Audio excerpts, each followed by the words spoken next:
¿Qué le estará pasando a nuestra sociedad? Esa mascota que siempre sale a ladrarme me está sacando la piedra. Mija, ¿y por qué el recibo de la energía eléctrica llegó tan caro? ¡Carísimo! Yo tendré derecho a la herencia de la abuela, que en paz descanse. Los impuestos suben y suben. Ojalá así subiera el sueldo. ¿Cuál es la diferencia entre bullying y matoneo? Ojalá tuviera acceso a la educación. La salud de este país es malísima. Ay, pero verdad, no he sacado cita médica. ¿Qué serán los cobros adicionales? La empresa en la que laboro paga horas extras. ¿Cómo radico un derecho de petición? Hablemos de derecho, opinador y analizador de los temas jurídicos de nuestra sociedad. Hablemos de Derecho, podcast de Juan de Castellanos, emisora de la Fundación Universitaria Juan de Castellanos.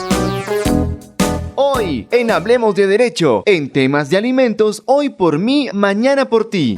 Buenos días, buenas tardes, muy buenas noches. Los saludamos desde los estudios de Juan de Castellanos, en donde quiera que se encuentren, en el bus, en la oficina, en su vehículo, en la calle, en el parque, en la cama, en la cocina o en la montaña. Mi nombre es Uriel Martínez Peña, periodista de la Unidad Asesora de Comunicaciones y Mercadeo, y desde este momento los acompaño en nuestro episodio 108º de Hablemos de Derecho, podcast coordinado por el Consultorio Jurídico y el Centro de Conciliación del Programa de Derecho de la Facultad de Ciencias Jurídicas y Políticas Internacionales de la Fundación Universitaria Juan de Castellanos. Hoy hemos invitado a Luis Ernesto Rivera Sarmiento, abogado graduado de la Universidad de Boyacá, sede principal Tunja, especialista en Derecho Procesal de la Universidad de Boyacá y magíster en Derecho Privado de la Universidad Santo Tomás Seccional Tunja. Actualmente desempeña todo su conocimiento y talento como asesor civil y de familia en el Consultorio Jurídico de la Juan. Luis Ernesto, bienvenido a Hablemos de Derecho. ¿Por qué la ley obliga a pagar cuota de alimentos al papá, a la mamá o a la persona que tenga la custodia de la menor o el menor de edad? Muy buenos días, para mí es un gusto estar el día de hoy resolviendo algunas de las inquietudes que nuestros usuarios nos realizan diariamente a nuestro consultorio jurídico y centro de conciliación en materia de familia. Para el día de hoy tenemos la consulta de una usuaria quien manifiesta que ha tenido problemas frente a la reclamación del derecho a los alimentos de su hija frente a su progenitor. Es así como nos manifiesta el querer conocer desde el punto de vista jurídico cuál es el sustento normativo y cuál es la fuente principal para el derecho de reclamación a los alimentos. Así las cosas, en primera medida, nosotros le podemos señalar a nuestra usuaria que el derecho de los niños, niñas y adolescentes a recibir el derecho a los alimentos, de acuerdo con el artículo 44 constitucional, asegura que son derechos fundamentales de los niños, niñas y adolescentes: la salud, la seguridad social, la alimentación equilibrada, el derecho a un nombre, la nacionalidad, tener una familia, entre otros derechos que la Constitución protege y consagra de manera fundamental. Es así como el derecho a los alimentos se deriva sin lugar a duda y sin lugar a una equivocación